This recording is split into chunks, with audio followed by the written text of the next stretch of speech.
जय श्री कृष्ण, राधे राधे।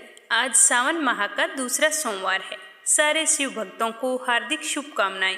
मनोकामना पूर्ति के लिए सावन सोमवार के व्रत बहुत ही महत्वपूर्ण होते हैं। सोमवार का व्रत रखें तो शिवलिंग का जलाभिषेक जरूर करना चाहिए। साथ ही व्रती को शिव पार्वती की विधि विधान से पूजा करके व्रत की पावन कथा को सुनना चाहिए। तो चलिए आज अपने सुनते हैं सावन सोमवार व्रत कथा। कथा शुरू करने से पहले कमेंट बॉक्स में शिव गौरी गणेश कार्तिकेय की जय हो जरूर लिखना और मीरा भक्ति चैनल को सब्सक्राइब करके इस वीडियो को ज़्यादा से ज़्यादा शेयर करना ताकि भगवान भोले शंकर की कृपा आप सब पर हमेशा बनी रहे। बोलो शिव परिवार की जय हो। किसी नगर में एक धनी व्यापारी रहता था। दूर दूर तक उसका व्यापार फैला हुआ था। नगर के सभी लोग उस व्यापारी का खूब सम्मान करते थे। वह व्यापारी इतना सब कुछ होने के बाद बहुत ही दुखी रहता था, क्योंकि उसकी कोई संतान नहीं थी, जिसके कारण वह हमेशा सोचता रहता था कि मेरी मृत्यु के पश्चात मेरे व्यापार का उत्तराधिकारी कौन होगा। यही चिंता उसे हमेशा सताती रहती थी। वह व्यापारी हमेशा से ही पक्का शिव भगत था। शिव जी की पूजा पाठ और व्रत बड़ी ही श्रद्धा पूर्वक किया करता था। वह रोजाना शाम के समय शिव मंदिर में जाकर शिव जी के सामने घी का दीपक जलाया करता था। ऐसा करते करते कई साल बीत गए तो उसकी भक्ति देखकर माँ पार्वती जी प्रसन्न हो गई और भगवान शिव से कहा कि आप इस व्यापारी की मनोकामना पूर्ण क्यों नहीं करते। मैं चाहती हूँ कि आप इसे संतान प्राप्ति का आशीर्वाद दें। तो भगवान शिव बोले कि इस संसार में सबको उसके कर्म के अनुसार फल की प्राप्ति होती है। जो प्राणी जैसा कर्म करता है उसे वैसा ही फल मिलता है। इस तरह शिव जी ने पार्वती जी को समझाया, लेकिन पार्वती जी तो मानने को तैयार नहीं थी। वो तो अपनी जिद पर अड़ी थी कि व्यापारी की मनोकामना आप पूर्ण करें। बार बार शिव जी से अनुरोध कर रही थी। तो माता पार्वती के आग्रह को देखकर भगवान भोलेनाथ को झुकना पड़ा। उसने व्यापारी को पुत्र प्राप्ति का वरदान दे दिया। वरदान देने के बाद में भगवान भोलेनाथ ने माँ पार्वती से कहा कि मैंने आपके आग्रह पर पुत्र प्राप्ति का वरदान तो दे दिया है, परंतु इसका यह पुत्र 16 वर्ष से अधिक समय तक जीवित नहीं रहेगा। उसी रात को भगवान शिव उस व्यापारी के सपन में आए और बोले कि मैंने तुम्हें संतान प्राप्ति का वरदान दे दिया है, लेकिन तुम्हारे पुत्र की आयु केवल 16 वर्ष होगी। यह कहकर भगवान भोलेनाथ अंतर्ध्यान हो गए। भगवान के वरदान से व्यापारी को बहुत ही खुशी हुई, लेकिन पुत्र की अल्पायु की चिंता ने उस खुशी को नष्ट कर दिया। व्यापारी पहले की तरह नियम से सोमवार के दिन भगवान शिव का विधिवत व्रत करता और शाम के समय शिव मंदिर जाकर घी का दीपक जलाकर आया करता। कुछ महीनों बाद उसके घर बहुत ही सुंदर बालक ने जन्म लिया और घर में खुशियां ही खुशियां भर गई। सारे नगरवासी यह सुनकर बहुत ही खुश हुए। बड़ी धूमधाम से पुत्र के जन्म का उत्सव मनाया गया, परंतु व्यापारी को पुत्र जन्म की कुछ ज्यादा खुशी नहीं हुई, क्योंकि उनके मन में पुत्र की अल्पायु की चिंता थी। धीरे धीरे समय बीतता गया। जब बालक 12 वर्ष का हुआ तो व्यापारी ने सोचा कि अपनी आंखों के सामने अपने इकलौते पुत्र की मौत को मैं कैसे देख सकूंगा। तो उसने सोचते सोचते उस लड़के के मामा को बुलाया और कहा कि मैं चाहता हूं कि तुम अपने भांजे को शिक्षा प्राप्ति के लिए वाराणसी ले जाओ। तो लड़के के मामा ने कहा ठीक है। फिर वे दोनों मामा भांजे व्यापारी के कहे अनुसार शिक्षा प्राप्ति के लिए वाराणसी चले गए। रास्ते में जहाँ भी मामा भांजे विश्राम के लिए रुकते तो वो वहाँ पर यज्ञ करवाते और ब्राह्मणों को भोजन कराते। लंबी यात्रा के बाद मामा भांजे एक नगर में पहुँचे। उस दिन नगर के राजा की कन्या का विवाह होने वाला था, जिस कारण पूरे नगर को अच्छे से सजाया गया था। निश्चित समय पर बारात आ गई, लेकिन वर का पिता बहुत ही चिंतित था, क्योंकि उसका बेटा एक आंख से काना था। उसने सोचा कि अगर लड़की वालों को इस बात का पता चल गया तो वो शादी के लिए इनकार ना कर दे। इससे उसकी बदनामी भी होगी और शादी भी नहीं होगी। लेकिन जब उसने व्यापारी के पुत्र को देखा तो उसके मन में एक विचार आया कि क्यों न इस लड़के को दूल्हा बनाकर राजकुमारी से विवाह करवा देता हूँ। इसके बाद इसको खूब सारा धन देकर विदा कर दूंगा और राजकुमारी को अपने नगर ले जाऊंगा। इस तरह का मन में विचार करके वर के पिता ने लड़के के मामा से इस बारे में बातचीत की। तो मामा ने धन मिलने के लालच में वर के पिता की बात स्वीकार कर ली और अपने भांजे को दूल्हे के वस्त्र पहनाकर दूल्हे के रूप में तैयार किया और राजकुमारी से विवाह करवा दिया। बदले में दूल्हे के पिता ने लड़के के मामा को खूब सारा धन दे दिया, लेकिन वह लड़का मन ही मन बहुत ही दुखी हो रहा था कि क्या पता राजकुमारी को पता है या नहीं कि उसकी शादी मेरे साथ हुई है। तो उसने धीरे से राजकुमारी के ओढ़नी पर लिख दिया कि राजकुमारी, तुम्हारा विवाह मेरे साथ हुआ है और मैं तो वाराणसी पढ़ने के लिए जा रहा हूँ और तुम्हें जिस नवयुवक की पत्नी बनना पड़ेगा वह एक आंख से काना है। जब राजकुमारी ने अपनी ओढ़नी पर लिखा हुआ पढ़ा तो उसे सब कुछ पता चल गया और उसने काने लड़के के साथ जाने से इनकार कर दिया।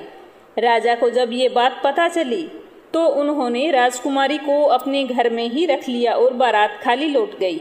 उधर वह लड़का अपने मामा के साथ वाराणसी पहुंच गया और गुरुकुल में पढ़ना शुरू कर दिया। जब उसकी आयु 16 वर्ष की हुई तो उसने यज्ञ किया।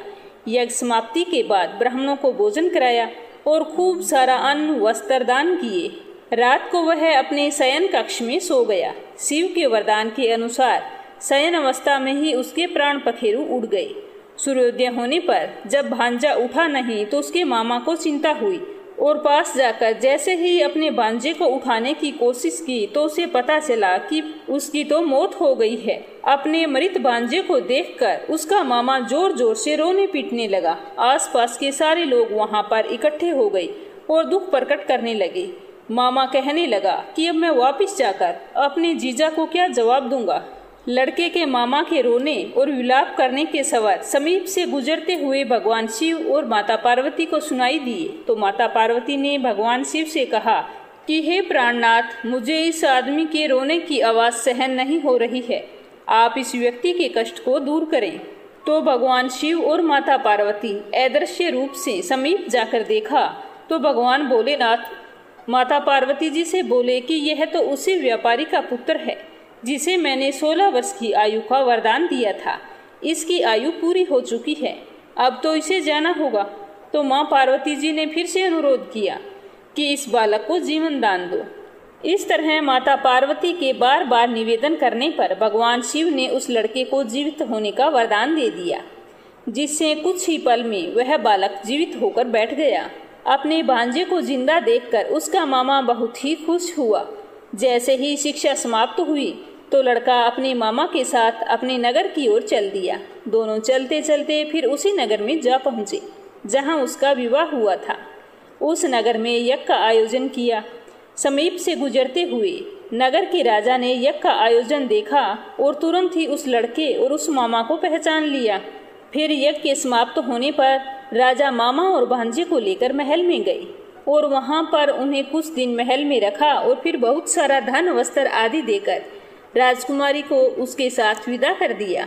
इधर भूखे प्यासे रहकर व्यापारी और उसकी पत्नी अपने बेटे की प्रतीक्षा कर रहे थे।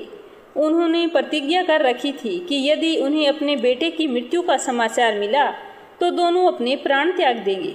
लेकिन जैसे ही उन्हें गांव वालों ने समाचार दिया कि तुम्हारा बेटा वापस आ रहा है तो ये समाचार पाकर व्यापारी और उसकी पत्नी बहुत ही खुश हुए और दोनों पति पत्नी मित्रों के साथ नगर के द्वार पर पहुंचे। वहां जाकर जैसे ही उन्होंने देखा कि बेटे का तो विवाह हो गया है और साथ में उसकी पुत्र वधू राजकुमारी है तो देखकर उनकी खुशी का कोई ठिकाना नहीं रहा। फिर उन्हें पूरे गाजे बाजे के साथ घर लेकर आए। उसी रात भगवान शिव ने व्यापारी के सपने में आकर कहा कि हे श्रेष्ठी, मैंने तेरे सोमवार के व्रत करने और व्रत कथा सुनने से प्रसन्न होकर तेरे पुत्र को लंबी आयु वरदान की है। यह कहकर भगवान भोलेनाथ अंतर्ध्यान हो गए। पुत्र की लंबी आयु जानकर व्यापारी बहुत ही प्रसन्न हुआ। शिव भक्त होने तथा सोमवार का व्रत करने से व्यापारी की सभी मनोकामनाएं पूर्ण हुई। इसी प्रकार जो भक्त सोमवार का व्रत विधि पूर्वक करता है और व्रत कथा सुनता है उसकी सभी मनोकामनाएं पूर्ण होती है। अब सुनेंगे 16 सोमवार व्रत कथा। बोलो शिव गौरी की जय हो। एक बार की बात है कि भगवान शिव और माता पार्वती भ्रमण करते हुए मृत्यु लोक में अमरावती नगरी में आ पहुँचे। उस नगर के राजा ने भगवान शिव का एक विशाल मंदिर बनवा रखा था। शिव और पार्वती जैसे ही वहां गए तो माता पार्वती जी ने कहा कि हे नाथ, मुझे तो ये जगह बहुत ही अच्छी लग रही है। मैं ये चाहती हूँ कि हम यहाँ पर कुछ दिनों के लिए रुक जाएं। तो भगवान भोलेनाथ ने कहा ठीक है। तो शिव और पार्वती जी उसी मंदिर में रहने लगे। एक दिन पार्वती जी ने भगवान शिव से कहा कि हे प्राणनाथ, आज मेरी तो इच्छा चौसर खेलने की हो रही है। तो पार्वती जी की इच्छा जानकर शिव पार्वती के साथ चौसर खेलने के लिए बैठ गए। तो पार्वती जी ने कहा कि अपने चौसर तो खेलेंगे, पर अपने हार जीत का फैसला कौन करेगा। तो शिव जी सोचने लगे कि यह तो तुम सच कह रही हो, कोई बताने वाला तो यहाँ पर जरूर होना चाहिए। तभी वहाँ पर मंदिर का पुजारी आ गया। तो माता पार्वती जी ने कहा कि पुजारी जी, आप यहीं पर रुकिए, हम दोनों चौसर खेल रहे हैं। आपको ये निर्णय करना है कि हम दोनों में से जीत किसकी हुई है। तो पार्वती जी की बात सुनकर पुजारी जी ने कहा कि इसमें खेल देखने की और फैसला करने की कोई जरूरत नहीं है, ये तो तय है कि भगवान भोलेनाथ की ही जीत होगी। तो माता पार्वती जी बोली कि हे पुजारी जी, खेल होने से पहले ही आप कैसे बता सकते हैं कि मैं जीती हूँ या तुम्हारे भोलेनाथ। तो इस तरह से वार्तालाप करते हुए खेल शुरू हो गया, परंतु चौसर में शिव जी की हार हो गई और माता पार्वती जी जीत गई। तब माता पार्वती जी को बहुत ही गुस्सा आया। उन्होंने ब्राह्मण को कहा कि तुम्हें झूठ बोलने के अपराध में मैं तुम्हें श्राप देती हूँ कि तू अभी कोढ़ी हो जा। तो माता पार्वती जी के श्राप से पुजारी को उसी समय कोढ़ हो गया और वह बहुत ही दुखी हुआ, हाथ जोड़कर रोने लगा और माता पार्वती जी से माफी मांगने लगा कि हे माते, मुझे माफ कर दो, मैं अज्ञानी हूँ। लेकिन माता पार्वती जी तो बहुत ही गुस्से में थी, तो उन्होंने पुजारी जी को बिल्कुल ही दया नहीं दिखाई। भगवान भोलेनाथ ने भी कहा कि हे पार्वती, इतनी छोटी सी बात पर किसी को इतनी बड़ी सजा देना ठीक नहीं है। इस समय तुम गुस्से में हो, पर माता पार्वती पर इस बात का कोई भी असर नहीं हुआ। भगवान शिव और माता पार्वती जी उस मंदिर से कैलाश पर्वत पर चले गए। पार्वती जी के श्राप के कारण पुजारी कोढ़ी से बहुत ही दुखी रहने लगा। नगर के सारे स्त्री पुरुष उस पुजारी की परछाई से भी दूर रहने लगे। कुछ लोगों ने यह बात जाकर राजा को बता दी कि मंदिर के पुजारी को तो कोढ़ हो गया है। तो राजा ने गांव वालों की बात सुनकर सोचा कि शायद पुजारी ने कोई पाप किया होगा, तभी उसे कोढ़ हुआ है। तो ऐसे पापी का मंदिर में क्या काम। तो राजा ने पुजारी को मंदिर से निकलवा दिया और उस मंदिर का नया पुजारी बना दिया। कोढ़ी पुजारी मंदिर के बाहर बैठकर भिक्षा मांगने लगा। ऐसा करते करते कई महीनों बीत गए। एक दिन स्वर्ग लोक की कुछ अप्सराएं उस मंदिर में पधारी। तो पुजारी की ये हालत देखकर उन्होंने पुजारी से पूछा कि पुजारी जी, आपकी ये हालत कैसे हो गई? पिछली बार जब हम आई थी तब तो आप भले चंगे थे। तो अप्सराओं की बात सुनकर बड़े ही दुखी मन से पुजारी जी ने भगवान शिव और पार्वती जी के चौसर खेलने और पार्वती जी के श्राप देने की सारी कहानी अप्सराओं को सुनाई।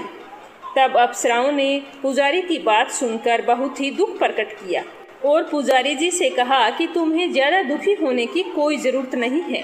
तुम ऐसा करो, 16 सोमवार का व्रत पूरे विधि विधान से रखो, सब कुछ ठीक हो जाएगा।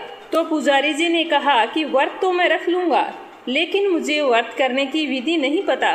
तो उन्होंने बताया कि सोमवार के दिन सूर्योदय से पहले उठकर स्नान आदि से निवृत्त होकर साफ कपड़े पहनना, आधा सेर गेहूं का आटा लेकर उसके 3 भाग बनाना, फिर घी का दीपक जलाकर गुड़ निवेद, बेल पत्तर, चंदन, अक्षत, फूल, जनेऊ का जोड़ा लेकर प्रदोष काल में भगवान शिव की पूजा अर्चना करना। पूजा के बाद जो गेहूं के आटे से तुमने रोटी का चूरमा बनाया है उसके 3 भाग कर लेना। उसमें से 1 भाग भगवान शिव को अर्पण करना, 1 खुद ग्रहण करना और 1 भाग को मंदिर में उपस्थित वहां लोगों को भगवान का प्रसाद मानकर बांट देना। इस तरह व्रत करते हुए जब 16 सोमवार बीत जाएं तो 17वें सोमवार को 1 पाव आटे की बाटी बनाकर उसमें घी और गुड़ मिलाकर चूरमा बनाना, फिर भगवान शिव को भोग लगाकर वहां पर उपस्थित सारे स्त्री पुरुषों और बच्चों को बांट देना। इस तरह पूरी श्रद्धा से 16 सोमवार के व्रत करने और व्रत कथा सुनने से भगवान शिव तुम्हारे कोढ़ को नष्ट करके तुम्हारी सारी मनोकामनाएं पूरी कर देंगे। इतना कहकर अप्सराएं स्वर्ग लोक को चली गई। तो पुजारी जी 16 सोमवार के व्रत के बारे में जानकर बहुत ही खुश हुआ और जैसा अप्सराओं ने बताया था उनके कहे अनुसार 16 सोमवार का व्रत शुरू कर दिया और पूरे विधि पूर्वक 16 सोमवार के व्रत पूरे किए और 17वें सोमवार को उद्यापन कर दिया। तो भगवान शिव की कृपा से पुजारी का कोढ़ दूर हो गया। राजा ने उसे फिर से मंदिर का पुजारी बना दिया। वह मंदिर में भगवान शिव की पूजा करता और आनंद से अपना जीवन व्यतीत करता। कुछ समय बाद भगवान भोलेनाथ और माता पार्वती जी घूमते घूमते उसी मंदिर में आ पहुँचे। तो पुजारी को स्वस्थ देखकर माता पार्वती को बहुत ही आश्चर्य हुआ और उन्होंने पुजारी से पूछा कि तुम्हारे रोग मुक्त होने का क्या कारण है। तो पुजारी ने उन्हें 16 सोमवार व्रत की सारी कथा सुनाई। तो पार्वती जी व्रत की बात सुनकर बहुत ही खुश हुई और पुजारी से कहा कि आप मुझे इस व्रत की विधि बताओ। पुजारी जी से व्रत की सारी विधि जानकर माता पार्वती जी ने 16 सोमवार व्रत शुरू किए। पार्वती जी उन दिनों अपने पुत्र कार्तिकेय के नाराज होकर दूर चले जाने से बहुत ही चिंतित रहती थी। वे कार्तिकेय को लौटा लाने के लिए बहुत उपाय कर चुकी थी, लेकिन उनका पुत्र लौटकर वापस नहीं आया। तो 16 सोमवार का व्रत करते हुए पार्वती जी ने भगवान शिव से कार्तिकेय के लौटने की मनोकामना की। तो व्रत का समापन होने पर तीसरे दिन कार्तिकेय वापस लौट आया। कार्तिकेय ने वापस आकर माता पार्वती जी से माफी मांगी कि हे माता, मुझे माफ कर दो, मैं तुमसे नाराज होकर दूर चला गया। पर आप मुझे बताओ कि आपने ऐसा क्या किया जिससे मेरा सारा क्रोध नष्ट हो गया और मैं वापस लौट आया। तब पार्वती जी ने कार्तिकेय को 16 सोमवार व्रत की कथा कह सुनाई। तो कार्तिकेय 16 सोमवार व्रत के बारे में जानकर बहुत ही खुश हुआ, क्योंकि कार्तिकेय अपने एक ब्राह्मण मित्र ब्रह्मादत्त के प्रदेश चले जाने से बहुत ही दुखी रहता था। उसको वापस लौटाने के लिए कार्तिकेय ने भी 16 सोमवार व्रत का पूरी श्रद्धा से पालन किया। व्रत के समापन के कुछ दिनों बाद ही उनका मित्र लौट आया। तो ब्राह्मण ने कार्तिकेय से पूछा कि हे प्रिय मित्र, तुमने ऐसा कौन सा उपाय किया जिससे प्रदेश में मेरे विचार एकदम से बदल गए और मैं तुम्हारा स्मरण करते हुए वापस लौट आया। तो कार्तिकेय ने अपने मित्र को 16 सोमवार के व्रत की विधि और कथा कह सुनाई। तो ब्राह्मण ब्रह्मादत्त बहुत ही खुश हुआ। उसने भी व्रत शुरू कर दिए। 16 सोमवार का व्रत समापन करने के बाद में ब्रह्मादत्त विदेश यात्रा पर निकला। वहां नगर के राजा हर्षवर्धन की बेटी राजकुमारी गुंजन का स्वयंवर हो रहा था। तो वहां के राजा ने प्रतिज्ञा की थी कि हथनी यह माला जिसके गले में डालेगी वह अपनी पुत्री का विवाह उसी से करेगा। जब इस बात का पता ब्रह्मादत्त को चला तो वह भी जिज्ञासावश वहां पर चला गया। वहां पर कई राज्यों के राजकुमार आए हुए बैठे थे। तभी एक सजी धजी हथनी सूंड में जयमाला लिए हुए वहां पर आई। हथनी ने घूमते घूमते वह माला ब्राह्मण के गले में डाल दी। तो राजा ने अपने वचन अनुसार अपनी बेटी का विवाह ब्राह्मण ब्रह्मादत्त के साथ कर दिया। तो ब्राह्मण और उसकी पत्नी दोनों खुशी खुशी रहने लगे। एक दिन ब्राह्मण की पत्नी ने पूछा कि हे प्राणनाथ, आपने ऐसा कौन सा शुभ कार्य किया था जो उस दिन हथनी ने सारे राजकुमारों को छोड़कर आपके गले में जयमाला डाल दी। तो ब्राह्मण पुत्र ने अपनी पत्नी के मुंह से यह बात सुनकर कहा कि यह सब तो 16 सोमवार व्रत का फल है।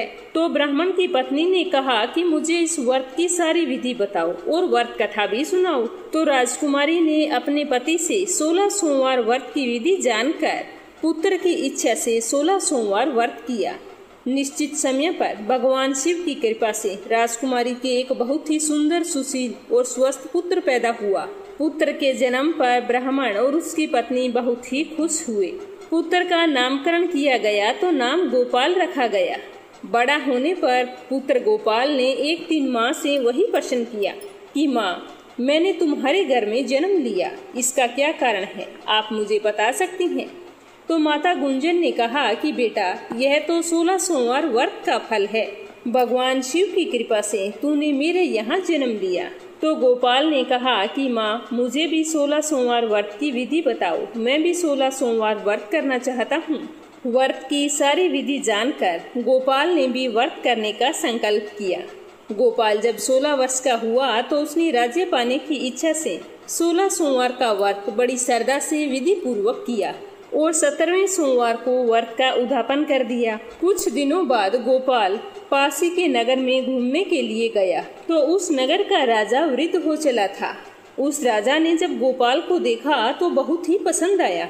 गोपाल को देखते ही वृद्ध राजा ने मन ही मन सोचा कि मैं अपनी पुत्री मंगला का विवाह गोपाल के साथ कर दूं तो कितना अच्छा होगा। तो राजा ने गोपाल की इच्छा जानकर अपनी बेटी मंगला का विवाह गोपाल के साथ कर दिया। 16 सोमवार व्रत के फल से गोपाल मंगला के साथ विवाह करके उसी महल में आनंद से रहने लगा। 2 साल बाद राजा का निधन हो गया तो गोपाल को उस नगर का राजा बना दिया गया। इस तरह 16 सोमवार व्रत करने से गोपाल की राज्य पाने की इच्छा पूरी हो गई। राजा बनने के बाद भी वह विधिवत 16 सोमवार का व्रत हर वर्ष करता रहा। एक बार की बात है कि गोपाल के 16 सोमवार व्रत पूरे हो चुके थे तो गोपाल ने अपनी पत्नी मंगला से कहा कि व्रत की सारी सामग्री लेकर वह समीप के शिव मंदिर पर आ जाए। लेकिन पति की आज्ञा का उल्लंघन करते हुए मंगला शिव मंदिर नहीं गई। सेवकों द्वारा पूजा की सामग्री मंदिर में भिजवा दी और स्वयं वहां पर नहीं गई। उधर मंदिर पर गोपाल ने जब भगवान शिव की पूजा पूरी की तभी वहां पर आकाशवाणी हुई कि हे राजन, तेरी रानी ने 16 सोमवार व्रत का अनादर किया है, सो रानी को महल से निकाल दे, नहीं तो तेरा सारा वैभव नष्ट हो जाएगा। आकाशवाणी सुनते ही गोपाल तुरंत महल में पहुंचा और अपने सैनिकों को आदेश दिया कि रानी को दूर किसी नगर में छोड़ आओ। तो सैनिकों ने राजा की आज्ञा का पालन करते हुए रानी को उसी समय दूसरे नगर में छोड़ आए। तो यह सब देखकर रानी बहुत ही दुखी हुई। तो रानी भूखी प्यासी उसी नगर में भटकने लगी। रानी को उस नगर में एक बुढ़िया मिली। वह बुढ़िया सूत काट कर बाजार में बेचने के लिए जा रही थी, लेकिन उस बुढ़िया से वह सूत उठाया नहीं जा रहा था। तो बुढ़िया ने रानी से कहा कि बेटी, अगर तुम मेरा सूत उठाकर बाजार तक पहुंचा दो और सूत बेचने में मेरी मदद करो तो मैं तुम्हें धन दूंगी। तो रानी ने बुढ़िया की बात मान ली और सोचा कि मैं बुढ़िया की मदद कर देती हूँ, बदले में मुझे कुछ खाने पीने के लिए मिल जाएगा। यह सोचकर जैसे ही रानी ने सूत की गंठरी को हाथ लगाया तभी जोर की आंधी चली और गंठरी खुल गई और सारा सूत आंधी में उड़ गया। तो बुढ़िया ने ये देखकर उसे फटकार लगाई और भगा दिया। यह देखकर भूख प्यास से बेहाल रानी बहुत ही दुखी हुई और चलते चलते नगर में एक तेली के घर पहुंची। उस तेली ने उस पर तरस खाकर रानी को महल में रहने के लिए कह दिया, लेकिन तभी भगवान शिव के प्रकोप से तेली के तेल से भरे हुए मटके एक एक करके फूटने लगे। तो तेली ने भी उसे अभागिन कहकर अपने घर से भगा दिया। तो भूख प्यास से व्याकुल रानी वहां से आगे की ओर चल पड़ी। चलते चलते रास्ते में एक नदी आई तो रानी ने सोचा कि चलो पानी पीकर अपनी भूख को शांत कर लेती हूँ। तो रानी ने जैसे ही जल का स्पर्श किया तो नदी का सारा पानी सूख गया। वह अपने भाग्य को कोसती हुई आगे चल पड़ी। चलते चलते रानी एक जंगल में पहुंची। उस जंगल में एक तालाब था, उसमें निर्मल जल भरा हुआ था। निर्मल जल देखकर रानी की प्यास और भी तेज हो गई। जल पीने के लिए रानी ने तालाब की सीढ़ियों से उतरकर जैसे ही जल को स्पर्श किया तभी उस पानी के अंदर असंख्य कीड़े उत्पन्न हो गए। तो रानी ने दुखी होकर उस गंदे जल को पीकर अपनी प्यास शांत की। और वहीं पर एक पास में हरा भरा पेड़ था। उसे देखकर रानी ने सोचा कि कुछ देर यहाँ पर विश्राम कर लेती हूँ, फिर सोचती हूँ कि आगे कहाँ जाना है। जैसे ही रानी उस पेड़ के नीचे बैठी तो उस पेड़ के सारे पत्ते पल भर में सूख कर बिखर गए। रानी दूसरे पेड़ के नीचे जाकर बैठी तो उसके पत्ते भी सारे सूख कर बिखर गए। रानी जिस जिस पेड़ के नीचे जाकर बैठती वही हाल होता। तो वन और सरोवर की यह दशा देखकर वहाँ के ग्वाले बहुत ही हैरान हो गए और रानी के पास गए। वहाँ जाकर कहा कि बहन, क्या बात है, तुम्हारे साथ ये सब कैसे हो रहा है? तुम हमारे साथ चलो, पास ही में एक मंदिर है, वहाँ पर एक पुजारी जी रहते हैं, वो तुम्हारी समस्या का जरूर समाधान करेंगे। ऐसा कहकर ग्वाले रानी को लेकर पास के मंदिर में गई और वहां जाकर पुजारी जी को सारा हाल बताया। तो पुजारी जी तो रानी का चेहरा देखते ही जान गए कि रानी अवश्य किसी बड़े घर की है और अपने भाग्य के कारण दर दर भटक रही है। तो पुजारी ने कहा कि पुत्री, तुम्हें चिंता करने की कोई बात नहीं, तुम इस मंदिर में रह सकती हो और भगवान भोलेनाथ की पूजा करो, कुछ ही दिनों में सब कुछ ठीक हो जाएगा। तो पुजारी की बातों से रानी को बहुत ही तसल्ली हुई। रानी उस मंदिर में रहने लगी। रानी जब भोजन बनाती तो सब्जी जल जाती, आटे में कीड़े पड़ जाते, जल से बदबू आने लगती। पुजारी भी रानी के दुर्भाग्य से बहुत ही चिंतित हुए और बोले कि हे पुत्री, अवश्य ही तुझसे कोई अनुचित काम हुआ है, जिसके कारण सारे देवता तुमसे नाराज हैं और उनकी नाराजगी की वजह से ही तुम्हारी यह दशा हुई है। तो पुजारी जी की बात सुनकर रानी ने अपने पति के आदेश पर मंदिर में ना जाकर शिव की पूजा में ना शामिल होने की सारी बात बताई। तो रानी की सारी बात सुनकर पुजारी जी ने कहा कि बेटी, तुम्हें चिंता करने की कोई जरूरत नहीं है। कल सोमवार है और कल से तुम 16 सोमवार के व्रत करना शुरू कर दो। भगवान शिव तुम्हारी सारी गलतियों को क्षमा कर देंगे। पुजारी जी की बात मानकर रानी ने दूसरे दिन से ही 16 सोमवार के व्रत शुरू कर दिए। रानी सोमवार का व्रत करके भगवान शिव की विधिवत पूजा अर्चना करती और व्रत कथा सुनती। जब रानी ने 17वें सोमवार को विधि पूर्वक व्रत का समापन किया तो उधर उसके पति के मन में रानी की याद आई। राजा ने तुरंत अपने सैनिकों को रानी को ढूंढ कर लाने के लिए भेजा। तो राजा के सैनिक ढूंढते ढूंढते उसी मंदिर पर जा पहुंचे और वहां जाकर रानी को प्रणाम किया और कहा कि राजा ने आपको बुलाया है। तो रानी ने सैनिकों की बात सुनकर लौटने के लिए मना कर दिया। तो सैनिक निराश होकर वापस लौट आए और राजमहल आकर राजा को सारी बात बताई। तो राजा उसी समय स्वयं उसी मंदिर में पुजारी जी के पास पहुंचे और पुजारी जी को प्रणाम करके रानी को महल से निकाल देने वाली सारी बात पुजारी जी को बताकर उनसे क्षमा मांगी। तो पुजारी ने राजा की सारी बात सुनकर कहा कि इसमें तुम्हारी कोई गलती नहीं है, यह सब भगवान शिव के प्रकोप के कारण हुआ है। और फिर पुजारी ने रानी को बुलाकर कहा कि पुत्री, भगवान भोलेनाथ ने तुम्हारी सारी गलतियां माफ कर दी हैं। अब भगवान भोलेनाथ भी यही चाहते हैं कि तुम दोनों साथ रहो, इसमें तुम दोनों की कोई गलती नहीं है। बेटा, तूने भगवान भोलेनाथ का निरादर किया था, उसी वजह से तुम्हें इतने दुख झेलने पड़े। अब तुम सारा गुस्सा छोड़कर राजा के साथ चली जाओ। इतना कहकर पुजारी ने रानी को मंदिर से विदा कर दिया। राजा के साथ रानी महल में पहुंची तो महल में बहुत ही खुशियां मनाई गई। पूरे नगर को सजाया गया। राजा ने ब्राह्मणों को अन्न, वस्त्र और धन का दान दिया। नगर में जितने भी गरीब लोग थे सभी को कपड़ा और जरूरतमंद चीजों का दान किया। इस तरह रानी 16 सोमवार का व्रत करते हुए महल में आनंद पूर्वक रहने लगी। भगवान भोलेनाथ की कृपा से उनका जीवन सुख सौभाग्य से भर गया। 16 सोमवार का व्रत करने और कथा सुनने से मनुष्य की सभी मनोकामनाएं पूरी। तो ये थी सावन सोमवार की संपूर्ण व्रत कथा। भगवान भोले शंकर आपकी सारी मनोकामनाएं पूर्ण करे। जय श्री कृष्णा। राधे राधे।